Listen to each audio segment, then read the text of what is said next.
Elegant tours and travels এই যে প্রোগ্রামটা করেছে মানে ট্রাভেল আড্ডা, আমি তো মনে করি আমি আমার লাইফ টাইমে ফার্স্ট এইরকম কোনো একটা প্রোগ্রাম দেখলাম এবং খুব ভালো।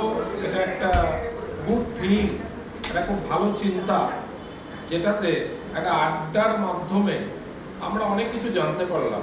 প্রথমত যিনি আমাদেরকে বললেন, আন্দামান সম্বন্ধে এত ব্যাখ্যা দিলেন, আমার জানতামই না যে আন্দামানে কোথায় কি আছে, এত খুব সুন্দর ব্যাখ্যা দিলেন। এটা একটা আমাদের কাছে অ্যামেজিং।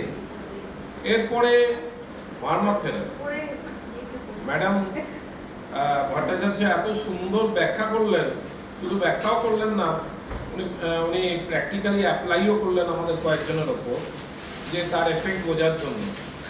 আমি তার মধ্যে একজন, আমি এফেক্ট বুঝলাম। তো সত্যি এটা খুব হেল্পফুল, নিউ থিঙ্কিং। এবং ট্রাভেল আড্ডার মধ্যে এইরকম একটা জিনিস এনেছেন, এই মারমা থেরাপি, এটা একটা ফ্রি অফ কস্ট, এটা একটা সোশ্যাল অ্যাসপেক্ট আছে, অবশ্যই এটাকে বাহবা দিতে হবে।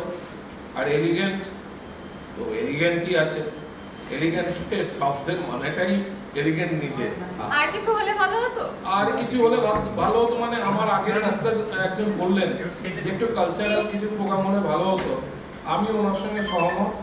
কালচারাল এই মুহূর্তে আমার একটা জিনিস খুব মাথায় আসছিল, যদি এর পরে রাখা যায়, ট্রাভেল তো যদি একটা এরকম আন্তাক্ষরী টাইপের করা যায় শুধু দেশের নাম দিয়ে, তাহলে খুব ভালো হয়।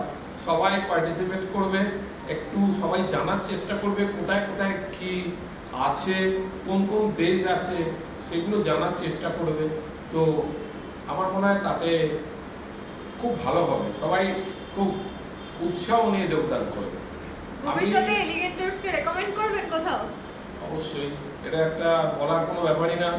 We are now A family, আমি এরকম মনে করি। Thank you thank you so much.